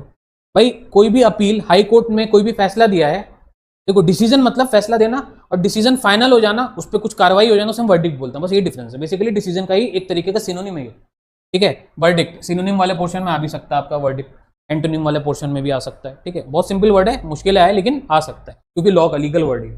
तो वर्डिक्ट क्या है कि आप जो भी सुप्रीम कोर्ट के खिलाफ अगर आपको कोई अपील करनी है, सुप्रीम कोर्ट का कोई फैसला आपको पसंद नहीं आया है, ठीक है, कोई फैसला अगर आपको, फैसला मतलब वर्डिक्ट, अगर आपको पसंद नहीं आया है तो आप कहाँ अपील करोगे, ऑब्वियस सी बात है सुप्रीम कोर्ट में अपील करोगे, ठीक है। इसी ये वाला पॉइंट में लिखा है कि take up appeals against verdict of high court. तो मेन काम पहले तो ये होगा कि ये वो केसेस लेते हैं अपने पास जो हाई कोर्ट ने कुछ गलत फैसला दे दिया, ये लोगों को लग रहा है कि हाई कोर्ट ने सही फैसला नहीं दिया, वहां पे सुप्रीम कोर्ट का रोल आता है कि वो उसको चेक करता है हाई कोर्ट ने क्या गलत फैसला दिया है कि नहीं दिया, ठीक है। लेकिन इसमें आपको अपील करनी पड़ेगी, ऐसे सुप्रीम कोर्ट खुद से नहीं लेगा, इसमें आपको लोगों को या फिर वकील साहब को अपील करनी पड़ेगी, कहाँ, सुप्रीम कोर्ट में जाके अपील मतलब एप्लीकेशन लगानी पड़ेगी, सुप्रीम कोर्ट से बोलना पड़ेगा साहब केस सुन लो हमारा, तब अपने आप से कितना भी गलत हो रहा सुप्रीम कोर्ट खुद से यहाँ पे केस नहीं लेगा। लेकिन एक और होता है, सुप्रीम कोर्ट चाहे अगर समाज में बहुत कुछ गड़बड़ हो रही तो एक वर्ड होता है सुमोटो, सुमोटो ये एग्जाम में आता है एमयू में आपको, सुमोटो यानी बाई सेल्फ, खुद से, ठीक है, खुद से भी केस ले सकता है, एक और मीनिंग इसकी, और take up case by self, खुद से, मैं इसको कितनी भी मीनिंग बता सकता हूँ, सुमोटो आता है एमयू में, अच्छे से रट जाओ, सुमोटो मतलब होता है खुद से, ठीक है। ओके, इसमें एक और वर्ड आता है इसी का जैसा, बिल्कुल इसी के जैसा, वो भी लिख लो, कंफ्यूज मत होना, वो होता है सुमोटो कॉग्निजेंस, बस एक कॉग्निजेंस बढ़ गया, मीनिंग सेम है, दोनों की मीनिंग सेम है। कॉग्निजेंस का हिंदी वर्ड हो गया संज्ञान लेना, जानकारी में लाना, इंक्वायरी करना। सुप्रीम कोर्ट खुद भी कुछ कुछ केसेस में, एक्सेप्शनल केसेस में इंक्वायरी कर सकता है। कौन से केसेस होने चाहिए वो, पब्लिक, सुमोटो कब आएगा, जब पब्लिक इंपॉर्टेंस के केस होंगे, जहां पे बहुत ज्यादा पब्लिक के साथ गलत हो रहा होगा, वहां पे सुप्रीम कोर्ट खुद से केस ले सकता है, उसके अलावा कोई भी केस नहीं ले सकता, ठीक है। चाहे सुप्रीम कोर्ट का मतलब यहाँ सारे जजेस नहीं, कोई एक जज भी ले सकता है केस, क्लियर हो गया, ये इसका मेन काम है। उसके अलावा मैंने जैसे बताया, उसके अलावा दूसरा फंक्शन क्या है, सेकंड फंक्शन की बात करूं तो गवर्नमेंट के बीच में जो डिस्प्यूट्स हैं, गवर्नमेंट की जो डिस्प्यूट्स हैं, ठीक है, उन्हें सेटल करने का काम है इनका, ठीक है, गवर्नमेंट्स के डिस्प्यूट सेटल करते हैं। मतलब क्या हो गया, सेंट्रल गवर्नमेंट स्टेट गवर्नमेंट की नहीं बननी है, स्टेट गवर्नमेंट दूसरी स्टेट गवर्नमेंट की नहीं बननी है, डिस्ट्रिक्ट गवर्नमेंट की पंचायत से नहीं बननी है, किसी भी लेवल की गवर्नमेंट का अगर कोई मुद्दा, खास तौर से जो डिस्ट्रिक्ट के ऊपर वाली गवर्नमेंट्स हैं और बड़े लेवल के गवर्नमेंट्स, उनके बीच में अगर कोई भी चीज को लेकर के डिस्प्यूट लड़ाई है तो उसको कौन सॉल्व करेगा, सुप्रीम कोर्ट सॉल्व, लिख लो, ठीक है, सॉल्व करेगा, सेटल करेगा या फिर सॉल्व करेगा, रास्ता दिखाएगा, ठीक है। अगला पॉइंट क्या है, तीसरी चीज, तीसरा इंपॉर्टेंट बात है जो उसको प्रेसिडेंट ने if president referred any case, किसी, अगर प्रेसिडेंट ने किसी भी तरह का कोई केस किसको भेज दिया, any case to supreme court, supreme court को भेज दिया है तो सुप्रीम कोर्ट उस केस को टेकअप करेगा, ठीक है, टेक अप दैट केस। भाई प्रेसिडेंट की बात वो नहीं टालेगा, ठीक है, या फिर प्रेसिडेंट ने अगर यहीं पे, या फिर प्रेसिडेंट ने कोई राय मांगी है, यानी प्रेसिडेंट सीक्स एडवाइस, ठीक है, अगर एडवाइस मांगी है किसकी, सुप्रीम कोर्ट की, किसी मैटर पे, इन एनी केस, केस नहीं दिया लेकिन उस केस पे कोई जानकारी मांगी है कुछ के भाई इसमें हम क्या करें इस केस में, तो वहां पे भी हाई जो सुप्रीम कोर्ट है वो क्या देगा आपको, एडवाइस देगा, advice, supreme court gives advice, देगा ये एडवाइस, लेकिन ये एडवाइस जो होगी बाइंडिंग नहीं होगी, बाइंडिंग नहीं होगी, यानी कि सुप्रीम कोर्ट वो प्रेसिडेंट इसको माने नहीं माने वो उनकी चॉइस है, लेकिन पूछ सकते हैं। प्रेसिडेंट इनकी बात पसंद नहीं है तो मना भी कर सकते हैं, लेकिन हमने कल पढ़ा था काउंसिल ऑफ मिनिस्टर की कोई बात है तो उनको माननी पड़ेगी, पर सुप्रीम कोर्ट की बात प्रेसिडेंट रिजेक्ट कर सकता है। तो थर्ड पॉइंट क्या लिखा है मैंने, प्रेसिडेंट अगर कोई केस रेफर करता है तो सुप्रीम कोर्ट को उस पर अपनी राय देनी होगी या केस को देखना पड़ेगा। अब वो केस भली कैसा भी हो, सुप्रीम कोर्ट के पास अगर आ गया प्रेसिडेंट द्वारा तो वो सुनेगा, भली छोटा मोटा केस क्यों नहीं। ठीक है, ये मेन काम होगा। और क्या है, एक मैंने बता दिया सुमोटो आपको। लास्ट पॉइंट फंक्शन तो नहीं है, एक पॉइंट के सुप्रीम कोर्ट का जो भी डिसीजन होगा वो बाइंडिंग होगा सभी कोर्ट्स पे, binding on government, citizens of India, government of India, citizens of India and on all courts in India. भाई ये सारी चीजें होंगी और भी बहुत कुछ। इनका जो भी डिसीजन होगा कोई कोर्ट मना नहीं कर सकती है, कोई गवर्नमेंट मना नहीं कर सकती है, और सिटीजन ऑफ इंडिया तो बिल्कुल भी मना नहीं कर सकते, यानी सबको सुनना ही पड़ेगा। क्लियर हो गया। अब आर्टिकल 130 लिखो। 130 बात करता है कि सीट जो शिफ्ट होती है ना, शिफ्ट, ठीक है, सीट शिफ्ट जो होती है, जैसे कलकत्ता से दिल्ली आई, कलकत्ता तो दिल्ली आई, या अब अगर कल को दिल्ली से हमें कहीं पे शिफ्ट करनी है, दिल्ली से अगर हमको कल के कहीं पे शिफ्ट करनी है, ठीक है, कहीं पर भी शिफ्ट करनी है, तो उसका कौन सा कानून है, हम कौन से लॉ के तहत शिफ्ट करते हैं, तो आर्टिकल 130 है, जहां पे हम सीट शिफ्ट करने की बात करते हैं। प्रेजेंट सीट आपको पता है दिल्ली है, तो ये वाला पॉइंट भी यहाँ दे रखा है कि अभी जो सीट है दिल्ली है, वो वाला पॉइंट भी कहाँ दे रखा है, इसी कानून में दे रखा है 130, ठीक है, जो मैंने आपको पहले पढ़ाया। अच्छा, कौन सीट शिफ्ट कर सकता है, अगला पॉइंट। ओके, खाली प्रेसिडेंट या और भी कोई? तनिष्का क्या लग रहा है, दोनों?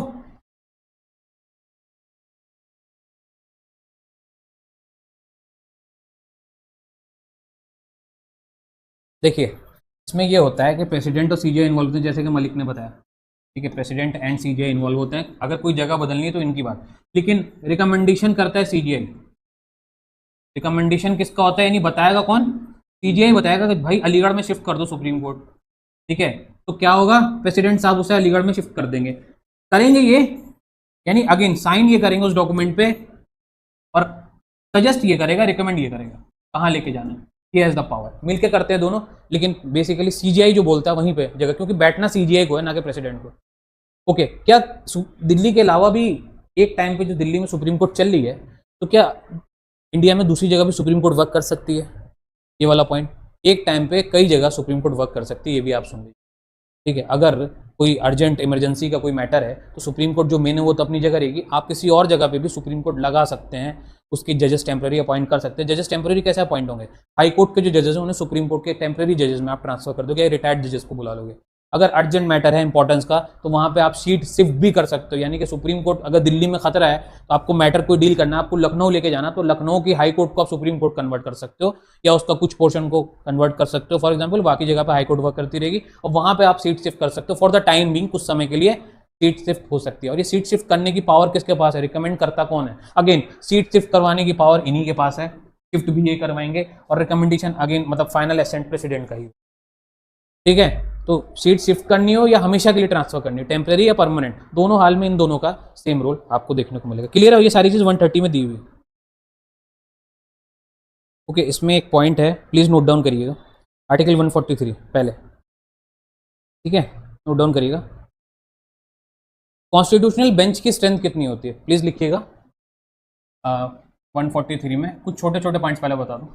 कॉन्स्टिट्यूशनल जो बेंच होती है की स्ट्रेंथ कितनी होती है। कॉन्स्टिट्यूशनल बेंच वो होती है बेटा जो कॉन्स्टिट्यूशन के फैसले करती है, यानी सुप्रीम कोर्ट का एक काम और है कॉन्स्टिट्यूशन पे फैसले देना, ठीक है, कॉन्स्टिट्यूशन पे फैसले, कॉन्स्टिट्यूशन का कोई भी कानून बनाना है, गड़बड़ हो गई है, उसको चेक करना है, तो वो कौन करेगा, सुप्रीम कोर्ट ही करेगा, उसका कानून ये है। कॉन्स्टिट्यूशन के मुद्दे यहाँ देखे जाएंगे, इसके अलावा केसेस अलग अलग आर्टिकल में देखे जाते हैं। तो इसमें कितने जजेस बैठेंगे, बेंच मतलब हो गया कितने जजेस बैठेंगे, क्या एक जज फैसला ले सकता है या ग्रुप ऑफ जजेस बैठेंगे। पहली बात, ग्रुप ऑफ जजेस, एक आदमी सुप्रीम कोर्ट में अकेला कोई फैसला नहीं ले सकता है एक्सेप्ट सीजीआई, उसके अलावा जितने भी फैसले हैं ना वो हमेशा 3 लोग, कम से कम मेजोरिटी 3 की होती है, कोई भी डिसीजन सुप्रीम कोर्ट का जो होता है आजकल नॉर्मली 2019 के बाद जो ट्रेंड चल रहा है, ठीक है, उसे हम बेंच बोलते हैं। जहां पे भी 3 या 3 से ज्यादा जज होंगे उसे हम बेंच बोलते हैं, ठीक है। बेंच जैसे नहीं हो टेबल पे 3 लोग बैठ गए, तो बेंच कितनी हो सकती है, हाईएस्ट 14 हो सकती है और मिनिमम 3 हो, मैक्सिमम 14 और मिनिमम 3। 14 मिली 13 होती। केशव नंदा भारती में सबसे बड़ी बेंच रही है, ये भी एग्जाम में आता है कि सबसे बड़ी बेंच कहाँ पे थी, तो केशव नंदा भारती में 13 जजेस बैठे थे, सबसे बड़ी बेंच थी। तो भाई कॉन्स्टिट्यूशन के केसेस में कितने जजेस चाहिए, मिनिमम या मैक्सिमम? दोनों हाल में आपका 5 आंसर है, देख लीजिए। इसमें कम से कम 5, इसमें जो फैसला है 3 जजेस नहीं देंगे, कम से कम 5, और मैक्सिमम तो आपको पता है मैक्सिमम 13 तक जा सकती है, पर ऐसा कुछ दे नहीं रखा है इसमें, मिनिमम तो 5 होनी चाहिए, ठीक है। ये कहाँ दे रखा है लॉ, ये दे रखा है 143 में, इसका आर्टिकल नहीं आएगा, मैंने बस बता दिया आपको, ठीक है। कोई भी फैसला 3 से कम जज नहीं देते, ये वाला पॉइंट जो मैंने बताया वो भी यहीं पे दे रखा है 143 में, ठीक है, वो मैं लिखवा नहीं रहा। मैंने इसकी शीट निकाली अलग, उसकी क्लास शाम में जो ऑनलाइन ले रहा हूँ उसमें जूरी पढ़ाने वाला हूँ मैं, रुक जाओ मालिक रुक जाओ, ठीक है। जूरी भी बता दूंगा, जूरिस भी बता दूंगा, सारे वर्ड है उसके अंदर, जो तुम लीगल में रेशियो डिसेंडाइज सब पूछ रहे, सब मैंने बना रखा है। शाम में अलग ऑनलाइन क्लास लूंगा मैं, उसमें ज्वाइन कर लेना, ऑफलाइन नहीं हो, उसमें मैं पढ़ा दूंगा सारी चीज़ें, वो शीट भी दूंगा मैं, ठीक है। और कल मैंने दी भी है तुमको, ठीक है। जो नहीं है आज दूंगा ना मेरे बेटा, वही तो कह रहा हूँ मैं, आज दूंगा, ठीक है। चलो मैंने सब कवर कर लिया, सब टेंशन मत, और हो जाएगा। जूरी का तुम्हारा क्वेश्चन क्या था, क्वेश्चन क्या था?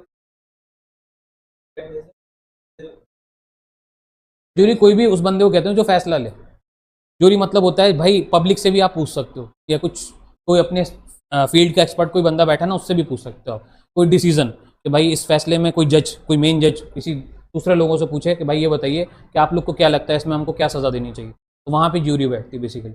इंडिया में जूरी नहीं बैठती, जूरी वहाँ पे बैठती जहाँ पे लॉ नहीं होता है, कानून नहीं होता है, समझ रहे हो। मैंने डी जोरे और डिफेक्टो बताया था जैसे आपको, जहाँ पे चीज़ें फैक्ट बेस्ड होती हैं वहाँ पे जूरी से पूछा जाता है कि यार ऐसा अचानक एक नया टाइप का केस आ गया यार, इसका तो कोई कानून है ही नहीं हमारे पास, इसमें हम क्या फैसला लें, ठीक है। तो इसमें जब जब आप 10 लोगों से पूछते हो ना, राय लेते हो, तो वो ज्यूरी कहलाती है, ग्रुप ऑफ पर्संस जो आपको वो देते हैं। मैं पढ़ाऊंगा, वो असल में डाइवर्ट हो जा रहा पॉइंट, सुप्रीम कोर्ट चल रहा है ना अभी, चलो आ जाओ। अब देखो सर, अगर 2 से 3 जजेस बैठे हों, कितने 2 से 3 जजेस, उसको क्या बोलते हैं, उसको लिख लो, उसको डिवीजन बेंच बोलता है, उसको डिवीजन बेंच बोलता है, ठीक है। 2 से 3 जजेस जहां बैठे होंगे उसे डिवीजन बेंच बोलेंगे। 5 से ज्यादा जहां बैठे होंगे, 5 या 5 से मोर जहां होंगे, 5 प्लस होंगे, उसे हम कॉन्स्टिट्यूशनल बेंच बोलते हैं। ये डिफरेंस है, 2 ही तरह की बेंच होती है इंडिया में, कॉन्स्टिट्यूशनल बेंच और डिवीजन बेंच। कोई भी नॉर्मल केस अगर सुप्रीम कोर्ट को सॉल्व करना है तो वो कौन सी बेंच सॉल्व करेगी, डिवीजन बेंच। पर अगर कोई कॉन्स्टिट्यूशन का मुद्दा है तो वो कौन सी बेंच सॉल्व करेगी, ये, ठीक है। बस ये है डिफरेंस। अब आइए अपॉइंटमेंट ऑफ सुप्रीम कोर्ट जज। Next is appointment. तो जैसे कि इन्होंने बता दिया प्रेसिडेंट करता है, ठीक है। और कुछ पॉइंट हम देख ले रहे हैं, ठीक है। इसमें सुप्रीम कोर्ट के जज का अपॉइंटमेंट भी और सीजीआई का अपॉइंटमेंट भी हम डील कर रहे हैं। सीजीआई को तो आपने बता दिया कौन करता है, प्रेसिडेंट करता है। लेकिन प्रेसिडेंट क्या खुद ही ये फैसला ले सकता है या बाकी लोगों से पूछता है वो? देखिए सीजीआई के केस में, नोट डाउन करिएगा, सीजीआई के केस में, ठीक है,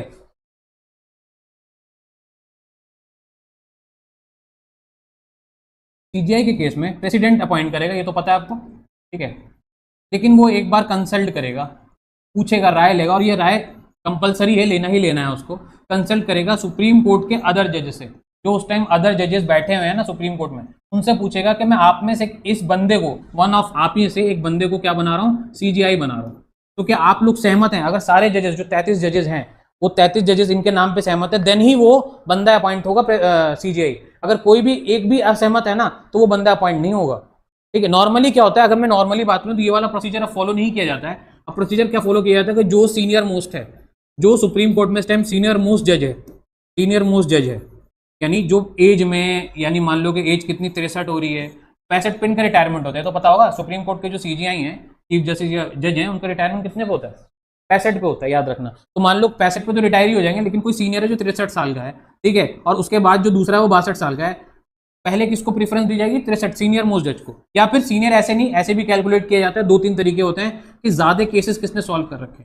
मान लो कि 62 वाले ने 63 से ज्यादा केसेस सॉल्व कर रखे, तो क्या इन दोनों में फिर एक तरीके से बराबर की वैल्यू होगी इनकी। तो इन दोनों का नाम लेके प्रेसिडेंट जाएगा किसके पास, अदर जजेस के पास, 2 लोग का नाम लेकर के, फिर इनमें पूछेगा इनमें से किसे सीजीआई बनाया जाए, तो इनमें से जिसके नाम पे ज्यादा सहमति होगी उसे सीजीआई बना देगा, प्रेसिडेंट से बनाएगा, बाकी रिकमेंडेशन इन लोग का होगा, अदर जजेस। ये होता है तरीका फॉलो जो किया जाता है, ठीक है। अगर हम बात करें अदर जजेस के केस में, यानी सीजीआई को तो प्रेसिडेंट अपॉइंट करता है, अदर जजेस को कौन अपॉइंट करता है सुप्रीम कोर्ट के, अदर जजेस को कौन अपॉइंट करता है सुप्रीम कोर्ट, बताओ, गेस करो।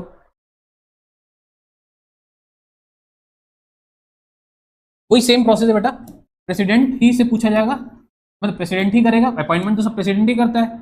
इसमें क्या होगा, सीजीआई से पूछा जाएगा। भाई अदर जजेस को बनाने से पहले प्रेसिडेंट किससे पूछेगा, सीजीआई से पूछेगा, और सीजीआई को बनाने से पहले अदर जजेस से पूछता है, ठीक है, वाइस वर्सा है, ठीक है। चाहे चाहे सीजीआई से पूछेगा। और देखो सुप्रीम कोर्ट का जो 33 जज है ना, उनमें से एक जज के अपॉइंटमेंट की बात हो रही है ना, सभी जजेस एक साथ थोड़ी अपॉइंट होते हैं। तो एक जजेस तो है, तो बाकी मान लो कि सीजीआई एक बंदा हो गया और एक का अपॉइंटमेंट हो रहा है, यानी एक एक दो हो गए, टोटल 34 होते हैं। 32 जजेस तो अभी भी बैठे हैं ना सुप्रीम कोर्ट में, तो सीजीआई के अलावा अदर सुप्रीम कोर्ट जजेस से भी पूछा जाएगा। ठीक है, यानी जो 32 बचे हैं इनसे भी पूछा जाएगा, सीजीआई से भी पूछा जाएगा, इनसे भी पूछा जाएगा। ठीक है, इनका जो डिसीजन है वो बाइंडिंग नहीं होगा, इनका एक सजेशन की तरह लेगा, जो सीजीआई बोलेगा वही फाइनल होगा, लेकिन पूछा इनसे भी जाएगा। ठीक है, क्लियर है। और चाहें तो आप ऊपर वाले केस में और इस वाले केस में अगर आप नहीं सहमति हो रही किसी को नाम को लेकर के, तो आप एडिशनल में टाई तोड़ने के लिए 2-3 लोग के नाम पे लड़ाई चल रही बहुत, तो हाई कोर्ट के जजेस से भी पूछ सकते हैं जब कुछ प्रॉब्लम अकर हो रही है, तो जब कुछ प्रॉब्लम अकर हो रही तो, वरना इनकी जरूरत नहीं हाई कोर्ट जजेस के। उनसे भी पूछ सकते हैं साहब कि हम सुप्रीम कोर्ट में आपके हाई कोर्ट से एक बंदा ला रहे हैं जो कि सुप्रीम कोर्ट में आएगा, तो 3-4 हाई कोर्ट के बंदे हैं जो सीनियरिटी में सुप्रीम कोर्ट में आ रहे हैं, तो आप लोग बताइए कि कौन सा ज्यादा सही है, कौन सा ज्यादा सीनियर है, उनसे ही रिपोर्ट मांगी जाएगी हाई कोर्ट वाले। रजिस्ट्रार को भी इन्वॉल्व कर सकते हैं आप, सुप्रीम कोर्ट हाई कोर्ट में रजिस्ट्रार होते हैं, उनको भी आप पूछ सकते हैं, वो भी सारे बायकाते रखते हैं, करप्टेड तो नहीं है कुछ इस तरीके का, नहीं, सब उनको पता होता है, तो उनसे भी राय ली जा सकती है, ये जब जब कुछ प्रॉब्लम अराइज होगी तो। ठीक है, अब क्या है इसके बाद, क्या ये जो हायरार्की में बता रहा हूँ सीनियर मोस्ट जजेज वाली, ये कभी टूटी इंडिया में? अगर टूटी है तो कब टूटी है और कौन, मतलब मैंने क्या बोला, जो सीनियर मोस्ट होता है नॉर्मली वो बनता है, लेकिन ऐसा भी हुआ है कई बार कि सीनियर नहीं है, उसके नीचे 3 जजेस हैं और, ठीक है, मतलब 1 2 3 छोड़ के सीधे चौथे वाले को चीफ जस्टिस ऑफ इंडिया बना दिया गया। ठीक है, तो ऐसा कब हुआ है वो बस उनका नाम लिख लो, हमें इससे ज्यादा कुछ नहीं पढ़ना है। तो पहली बार, पहले जो थे 3 लोग बने ऐसे, ए एन रे साहब, एक तो ये हैं जो बने हैं आपके सीजीआई। ठीक है, इनके ऊपर 3 जजेस और सीनियर बैठे हुए थे, जिनको पहले बनना चाहिए था सुप्रीम कोर्ट का सीजीआई या जज।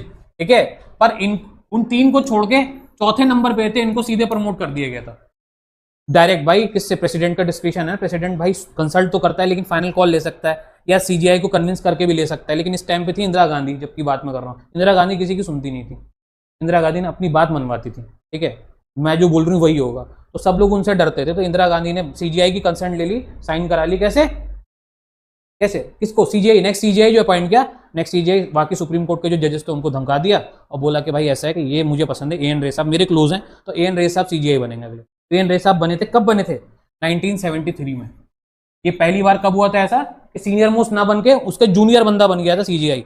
ये पहला कौन था, ए एन रे थे। उसके बाद दूसरा कब हुआ, दूसरा हुआ 1977 में। इस टाइम कौन बने, सेकंड, एमयू बेग साहब सेकंड नंबर पे बने। एमयू, इनका भी क्या था, इनको भी डायरेक्ट अपॉइंट किया गया था। ये इनके ऊपर एक जज थे, एक के बाद इनका नंबर था, यानी उस साल नहीं बनने थे, 2-3 साल बाद बनने थे, इनको पहले बना दिया गया था। ठीक है, और उसके बाद यही 2 हैं, सॉरी तीसरा कोई नहीं है, हाँ 2 ही है, ए एन रे और एमयू बेग साहब। ठीक है, ओके। क्वालिफिकेशन जो इन्होंने बोली थी, आइए क्वालिफिकेशन अब बता दे रहा हूं मैं। क्वालिफिकेशन भाई सबसे पहला तो सबकी जितने भी है ना, क्वालिफिकेशन जितने भी इंडिया में जजेस हैं या जितने भी पोस्ट हैं, पहला तो उनका इंडियन सिटीजन होना बहुत जरूरी है। ठीक है, ये तो मेन क्राइटेरिया, बाहर के आप हैं तो कुछ भी, पहली क्वालिफिकेशन सबके लिए होती है इंडियन सिटीजन। ठीक है, दूसरी क्या होगी कि अगर आप जज हैं और कहाँ से आ रहे हैं, हाई कोर्ट से आ रहे हैं, आपका ट्रांसफर हो रहा है, तो आप कम से कम 5 साल वहां पे प्रैक्टिस किए हो, यानी 5 साल वहां पे जज रहे हो, कितना 5 ईयर्स, तो आप क्या होंगे, सुप्रीम कोर्ट के जज बनने के लिए एलिजिबल हो जाएंगे, एससी जज बनने के लिए आप क्या हो जाएंगे, एलिजिबल हो जाएंगे, यानी 5 साल हाई कोर्ट में आपको एज अ जज रहना पड़ेगा। ठीक है, एक तो क्राइटेरिया ये है। कितने साल, अगर आप हाई कोर्ट से, भाई हाई कोर्ट से सुप्रीम कोर्ट जाओगे ना, सीधे डिस्ट्रिक्ट कोर्ट वाला थोड़ी बन जाएगा सुप्रीम कोर्ट में, तो हाई कोर्ट से जो बंदा ट्रांसफर होकर जाएगा तो कम से कम 5 साल से पहले नहीं, हाई कोर्ट में कम से कम 5 साल जज रहा हो, प्रैक्टिस किया एज अ जज। ठीक है,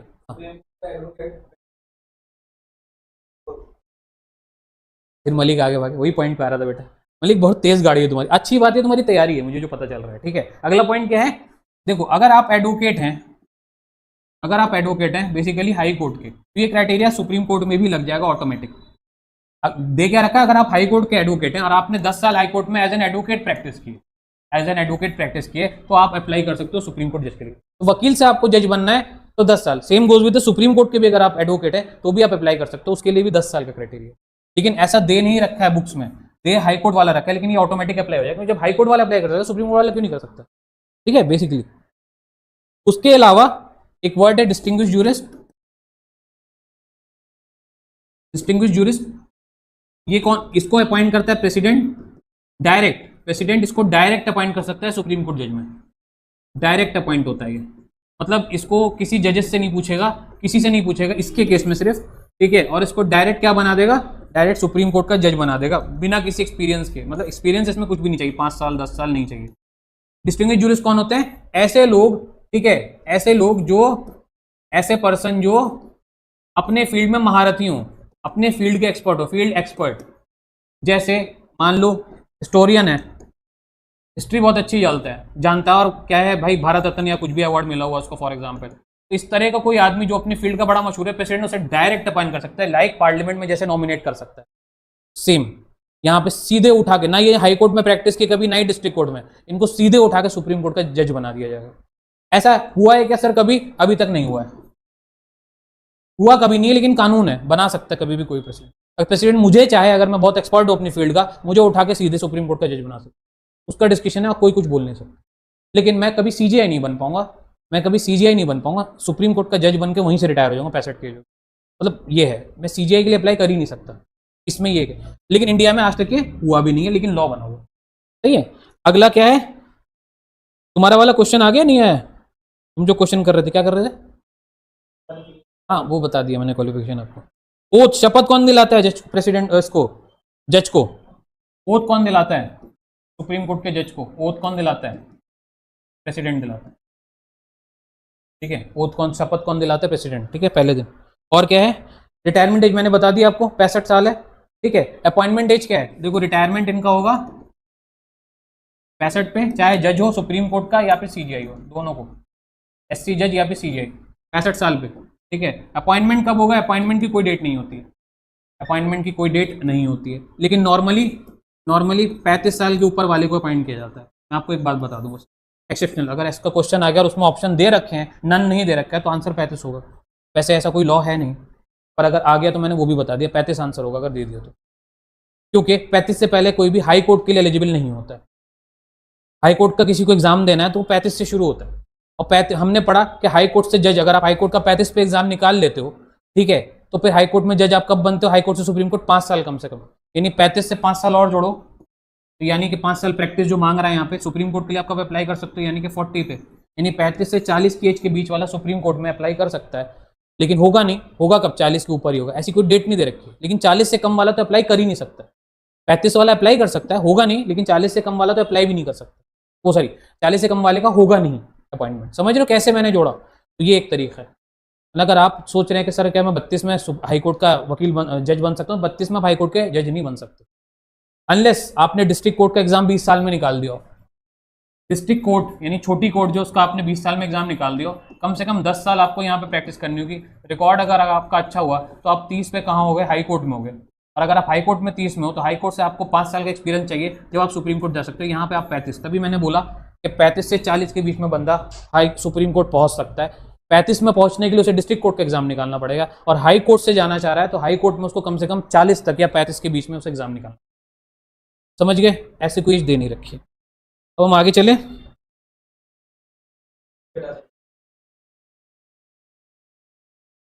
बिल्कुल पार्लियामेंट में रिकमेंडेशन हो तो प्रेसिडेंट कैसे हटा सकता है किसी को? नहीं भाई, पार्लियामेंट हैज द पावर। जजेस को हटाने की पावर तो पार्लियामेंट के पास है, लेकिन स्पेशल मेजोरिटी से 2/3 से, ठीक है। अब इसके कुछ पॉइंट रहेंगे बेटा, असल में मेरी दूसरी क्लास है यासिर अली में, तो मैं इसको या तो शाम में, एक तो जो मैं लीगल मैगजीन वाले डिस्कस करूँगा ऑनलाइन, उसके बाद, ठीक है, 5 से 7 टेस्ट होगा आपका मंडे से शुरू होगा टेस्ट, ठीक है।